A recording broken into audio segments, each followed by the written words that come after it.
নমস্কার বন্ধুরা, good morning. আজকে আপনাদেরকে আবার একটা নতুন ভিডিওতে স্বাগত। বন্ধুরা, এই যে জমিটা দেখতে পাচ্ছেন, এই জমিতে আমি কিন্তু কলা গাছ লাগিয়েছি। আর এই কলা গাছের মাঝখানে অনেক রকম কিছু হিস্ট্রি আছে। আমি কলা গাছগুলো এনে লাগানোর পরে বন্ধুরা একটা করে যেন মনে হচ্ছে রোগ লেগে যাচ্ছে। এবারে এই মাটিতে হবে না নাকি জানি না, অনেকে বলছে হবে, আবার অনেকে বলছে হবে না।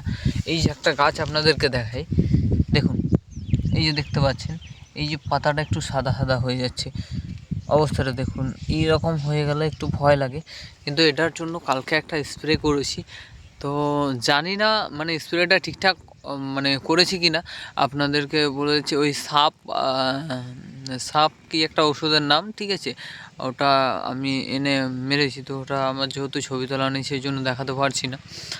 আর আরেকটা হচ্ছে অ্যাক্টিভ অ্যাক্টিভ 80, তো ওটা হচ্ছে 18টা। তো দুটো মিলে মিশিয়ে মোটামুটি আমি একটু স্প্রে করেছি। যদি আপনাদের এই রোগ সম্পর্কে যদি আপনারা কেউ ভালোভাবে জানেন, তো অতি অবশ্যই আমাকে একটু কমেন্ট করে জানাবেন, মানে আমি যাতে গাছগুলো বাঁচাতে পারি। তার কারণ না হলে অনেক টাকার ক্ষতি হয়ে যাবে। তো দেখা যাক কতদূর কী হয়, সব কিছু আপনাদের সঙ্গে শেয়ার করবো, ঠিক আছে।